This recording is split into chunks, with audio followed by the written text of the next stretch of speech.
The government hasn't got a plan to address the cost of living crisis, which in large part is a wages crisis. And when it comes to taxes, we've said very clearly at the TUC, the government should look at ways to tax wealth, not wages. I mean, the wealth of the richest 1% in the UK has grown 31 times faster than the rest of us over the course of the last decade. But the government's got no credible plan to tax wealth. So, of course, I don't want teachers or supermarket workers to be paying more tax, but there are those with the broadest shoulders who could afford to pay more, and this Chancellor, I'm afraid, won't deliver the plans that we need on tax.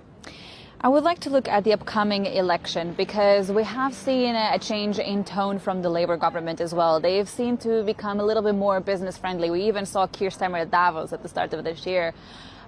Do you feel that the Labour is in a good position to help workers if indeed they win the next election?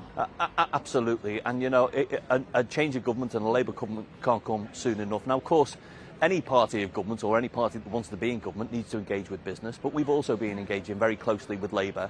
And at the heart of Labour's plans is what they call a New Deal for workers, a ban on 0 hours contracts, a ban on fire and rehire, plans to boost wages right across the economy, new rights for trade unions. That's the sort of approach I think that would be good for the people that I represent, for working people, but it'd be good for UK business and the economy more broadly as well. They have, however, said that we are indeed dealing with less inflation at this time. They have halved the inflation. Can you at least acknowledge some credit on that front? Well, a year ago, the Prime Minister was telling us that inflation wasn't the fault of the government, it was global energy prices, and now he's taking credit for bringing down inflation. So you can't have your cake and eat it. Now, of course, any easing of inflationary pressures is good, but those price rises are baked in.